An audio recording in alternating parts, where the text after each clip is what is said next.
Hello everyone and welcome back to our channel. We are Millennial Mom. If you don't know who is who, I'm Millennial. This is Mom.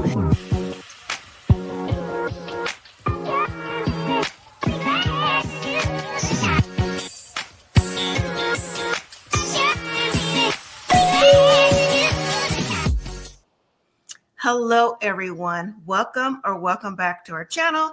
If you're new here, I'm Mom or Kay from Millennial Mom, and today is a new season. We're going to talk about Match Me Abroad, Season 2, Episode 1, Let the Flames Begin. If you aren't familiar, Match Me Abroad is on TLC, streams on hbomax, might be on Discovery, not sure, but definitely on Max and TLC. Match Me Abroad hasn't been on since 2023, and I'm excited. I'm excited about this show. Let me show you a quick picture. Match Me Abroad, that's Harold in the middle with Monica on the left, might be at the right for you. African-American sister wearing purple, and that's Amber, and then Monica on the right or the left, depending on how you're watching. Like I said, season 2 is back, and it's following 6 singles who are looking for love abroad. They say they haven't met anyone special, and all the time they've been dating in the States, they range between the ages of, I'm gonna say 30 and like late 30s to maybe early 50s on the show. And they are matched with matchmakers from around the world.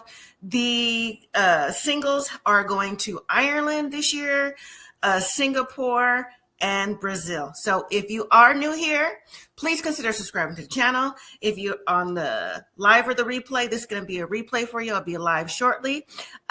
Hit the thumbs up for me. Let me know that you actually engaged and watch Match Me Abroad. Like I said, I'm excited that it's been back. It's been since 2023. And it's a very interesting show. It's different than what I usually do over here. 90 Day Fiancé is completely different, where these actual singles don't have anyone significant to where they're headed to. They're actually working with a matchmaker. So let's introduce you to the singles that's going to be on this episode. We have Amber, who is 38 from Texas. And then we have Harold returning. Harold, I believe, is 43, also from Texas. And then we also have Monica, who is, let me see, Monica, I believe she's 41 from California. So, all right, well, let's go ahead and get started. And again, if you are new here, please consider subscribing. I would really appreciate that. So, all right, let's get started.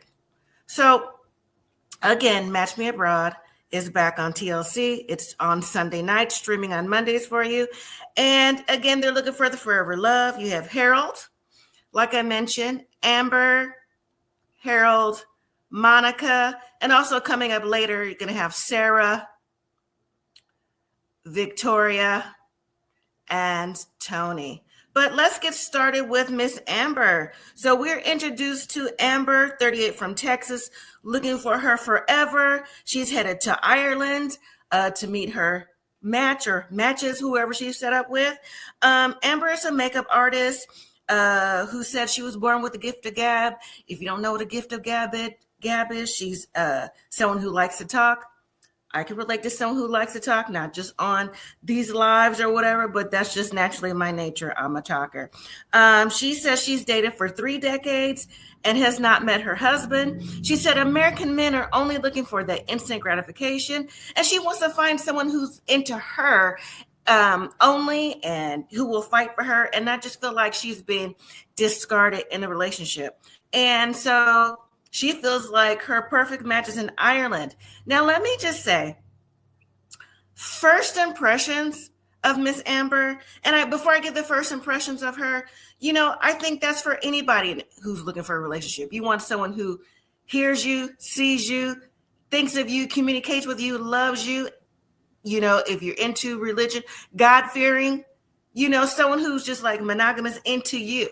You know what I'm saying? If you are into that, which the show is. The show is not being polyamorous or anything like that. Monogamous relationship for your forever relationship. But my first impressions of Amber, although she's an attractive woman of color, her energy to me gives off scattered energy right now, and someone who wants to know everything right now, regardless. Just everything right now, just jump in. That's my first impression of her. I could be wrong. We'll see how the show, how she progresses as the season goes along. Now, Amber's matchmaker is Katarina. I don't have the matchmakers pictures up, but you'll see them as the show goes along. I just have the singles because the singles is really what's the most important. Katarina is based in Prague, and we actually saw Katarina on season 1. If you follow season 1, she actually worked with Harold, who's coming up later in the show. Katarina says that she speaks 5 languages frequently. I think that's awesome. To be bilingual is a feat on itself, but 5 languages fluently, for me, mind blown. Amazing. So she says she travels the world for her matches, and she also says her favorite people to match are Americans, because she said Americans like things at a faster pace. They need to like slow down and learn to manage and, really get to know someone. And she said the best place to match an American, in her opinion, is Ireland, where the pace is slower and they're just not into like the fast paced lifestyle. And she also mentioned that Amber is very impatient and that maybe someone from Ireland would be a better match from her. And that goes back to my first impression. I actually thought that and like wrote it down before I even heard what Katarina has to say. So we're on the same page with Amber and her energy for right now. So Amber, put her picture back up again, says she searched high and low for the perfect match, and now she searched high and low for the perfect matchmaker for her. She said, we learned that this is her first time outside the United States. And Amber says in confessional that one of the reasons why she chose or wants to be with someone from Ireland is because being African American, she says that even though most African Americans don't know exactly where they're from based off of what happened in history, which is true unless maybe you do ancestry.com, if that's accurate or not, right? But she said she learned from her grandmother or some family members that she has some Irish in her blood. She goes, that goes to show, like what's happened along for history. She goes, so, with her having Irish descent, maybe she need to get back to her roots and see maybe that's what her man is. I said, okay, girl. All right, if that's how you feel, go find your man in Ireland since that's part of your descent. So she says she enjoys the culture. She said she's also dated outside of her race. She said humans are humans and it doesn't matter as long as the men are nice to her, treats her right. And she says that she's also heard that Irish men are gentle and relaxed, and says the man that she most sees herself with or wants someone who would emulate would be the actor Colin Farrell. She was like, he's a manly man and he could be a man for her. Excuse me. I said, okay, girl, Colin Farrell, if that's your cup of tea, you do you. All right. But wait, Katarina, the matchmaker, says to Amber, well, what stands out to her after meeting Amber, because Amber's finally made it over to Ireland, is that you've been engaged 3 times. Like, what's happened to that? I was like, girl, engaged 3 times. So Amber went on to say that, although she's been engaged 3 times, like she knew deep down she wasn't going to marry the men who proposed to her. And I'm like, if you knew deep down, why did you accept the proposals? Not proposal 1, not 2, but all 3. If you knew deep down, that's not what you wanted. She went on to describe that, she felt she was love bombed by her previous fiancés. They knew exactly what to say to her or to get her to marry them. And just the story that she tried to tell about, it was the fiancés and not her. But then again, she did mention that now that she has went through a health crisis, she was diagnosed with congestive heart failure. she was probably like in her 20s or something. And, she got her life together. She got healthy and she realized, you know what? Maybe it's now time for me. I'm like, okay. Now I do know and personally know that a health crisis can make you rethink, reevaluate. But I'm like, so was one of the fiancés there when you was going through health crisis? Because like I said, you've been engaged 3 times and it just comes across like she just jumps into relationships and is like, what's really going on? But I am glad that she got her health together and she knows what she needs to do to carry forward with that. So I give her that on that. But when it comes to relationships, it's giving scattered from jump. First impressions are everything. But like I said, I could be wrong. You're not supposed to judge a book by its cover. But again, it gives scattered by nature. Okay. All right. So now Amber is in Ireland and her and Katarina have talked, and Katarina knows the kind of man that Amber's looking for because again, she's a matchmaker. But so when we see Amber the next evening, Katarina has set up a few singles to come along with a mixer, which is a few of her clients, and Amber is of course invited to see who she may have energy with and just, whatever's going on at the mixer, right? So when Amber gets there, she's definitely standing out in the room. Okay. A definite standout because, she's the only African-American there, the only black or brown person there, but that's okay. I mean, she's in Ireland, but whatever. So while they're in the mixer, Katarina has the singles do a few little exercises. But when they get to this one particular exercise, which reminds me of something that you would see on another show, Married at First Sight, they do like different exercises to get intimacy. It's like put your hand over your heart and put your hand over your other partner's heart, And so when the exercise was over, Amber was just all, wide-eyed and bushy-tailed for the guy. The guy's name is Kevin. She's like, oh, I just felt your energy. I just felt the electricity coming through. I mean, they're sitting on the floor doing exercise, but she's just all up in Kevin's personal space. I mean, her nose is almost touching his, and she's just like, oh, literally, oh, I just felt your energy, and you have me blushing, and what's your name again? Now she's in that like little pillow talking mode. I'm like, girl, you just like met him 5 minutes ago. Can he breathe? Now I can see why you were saying that your fiance's love bomb you, but I'm thinking like you played a part in that because you definitely are giving the vibes to Kevin that if Kevin said, you want to step out the room for a minute, there's no doubt on my mind that Amber would have left with her shoes still in the room because she would have left so fast. Okay, that's just me. All right, let's meet the next single, Monica. Monica, 41. And let me just start with her first impression for me. And so far, I think I've been spot on with the first impressions because when you see the family members come in, they're saying similar things. So, I mean, again, maybe I've been watching reality TV or like this for a while, that energy is just saying what the energy is to me. Again, could be wrong. We'll see again as the season progresses. But Monica, obviously an animal lover. She has several pets in her home. Nothing wrong with that at all. But you know what? One thing that I don't care for, but if this is you, that's you. But again, it couldn't be me. And if I did know you and I saw this at your house, okay, that would probably be the last time I came to your house and you offer me something to drink or eat, because the answer would be a firm no. All right. So Monica, not only she's talking to her pets and baby talk. I know some people do, but it's like, you want a piece of chicken? Oh, what does mommy want? What does mom? Okay, if that's you, that's you. Okay.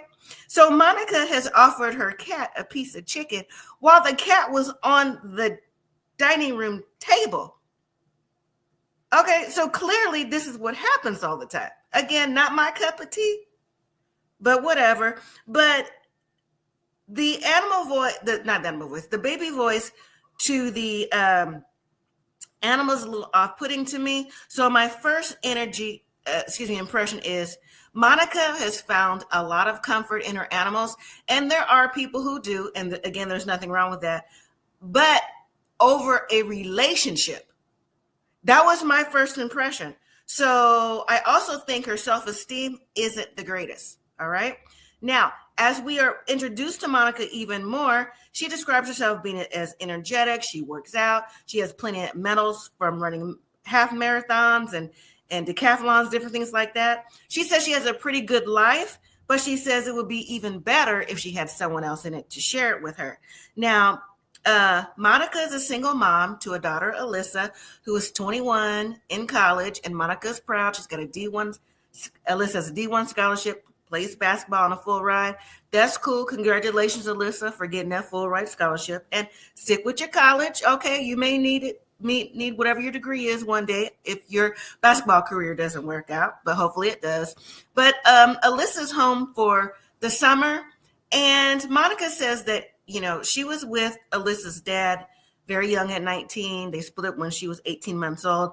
And so she just has been, you know, it's been mother and daughter, Monica and Alyssa, this whole time. And I put Monica back up.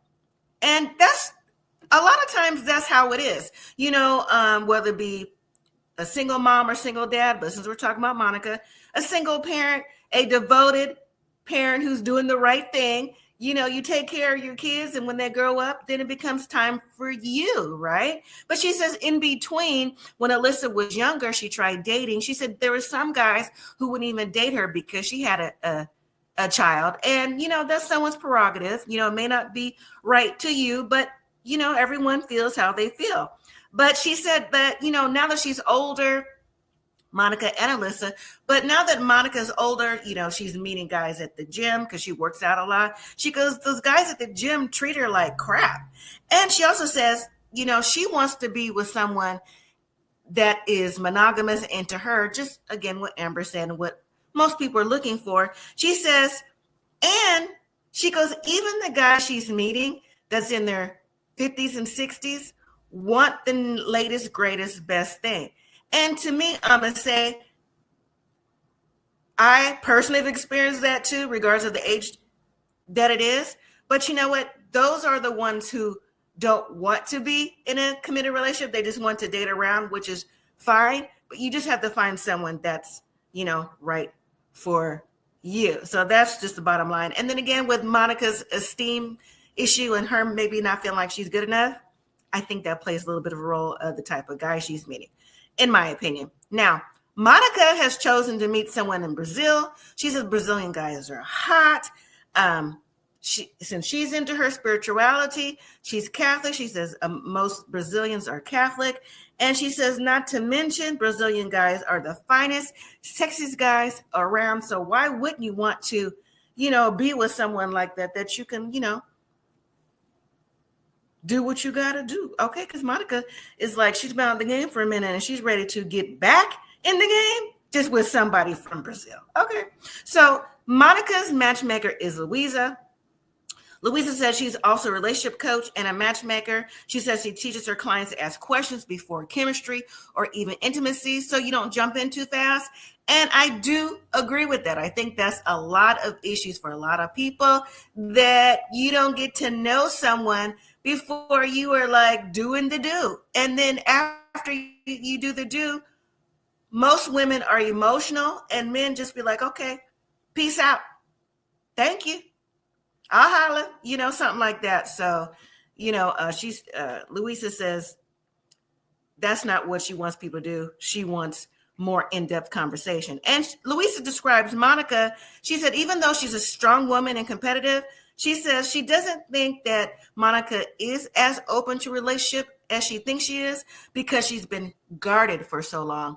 And that's something that Monica's daughter, Alyssa, has said in confessional, not once, but twice, once to her mom and once in confessional with her grandmother, because Alyssa says, you know what?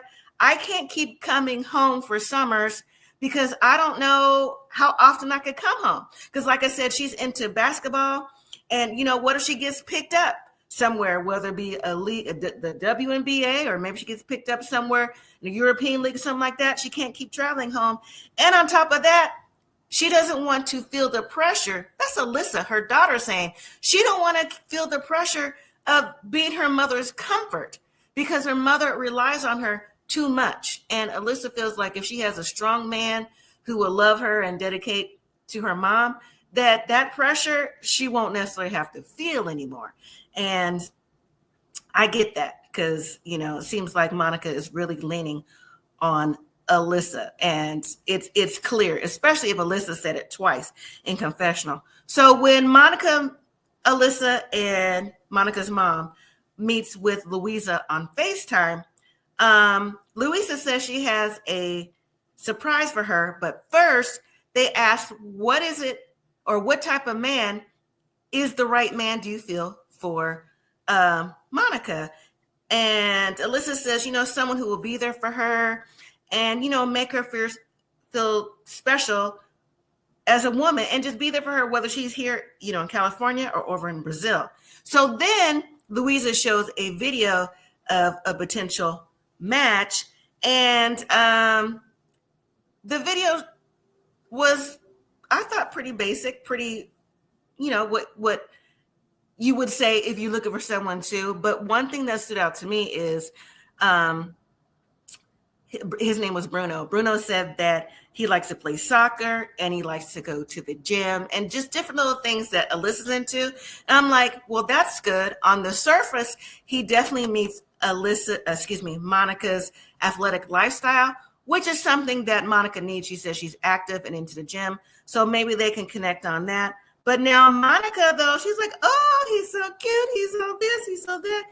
Monica is definitely ready for love, but she's also a nervous Nelly, and I don't blame her. So Monica needs to get out of her own way. And the next time we see Monica, she'll be in Brazil.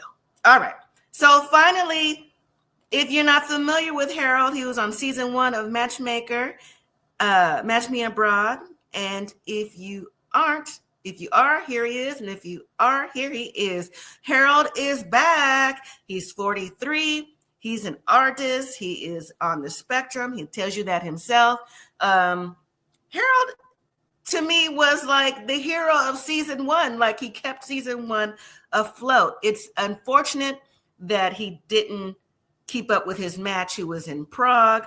I don't think that his match, I believe her name was Michaela, was into Harold the way Harold thought she was.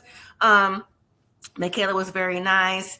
Harold says she was accommodating. I just think that, both of them really were on the spectrum. I just think that they were just trying to find someone they would connect with. But later I did read that maybe Michaela was a little standoffish a little bit, because I did read that she had some health problems. Now, I'm not sure if that's true or not, but that's what's out there on the internet about Michaela. So Harold is back in Texas. He's actually living with his grandmother, who's 90. Let me say something. Harold's grandma, 90, I would have gave her like 75. Okay, mom's hair is done. Her earrings are on. Her dress is on. Her makeup is on. Grandma is doing it. I want to be that way when I'm 90, looking like I'm 75. Okay? Because grandma is living the life. Grandma says, listen, I'm happy you're here. I'm glad to see you. But listen, sometimes I like to get out with my lady friends and, we do what we do and we have our fun. Harold's like, well, shoot, I want to meet some lady friends too. I know you're not talking about your grandma's lady friends, but I don't think that Harold would mind, to keep it all the way real. Okay.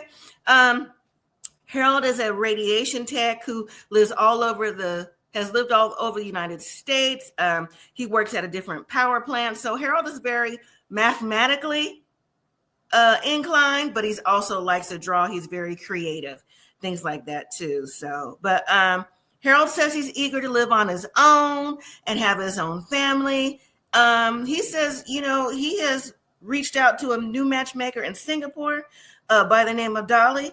He says that hopefully, dating in Singapore will give him luck. He said the ladies in Singapore find him tall and cute. I said, they find you tall, cute, and possible green card. Okay, but Harold, you do you, and we're going to follow your story. So Harold says that he's noticed on their profiles, they're into a lot of anime.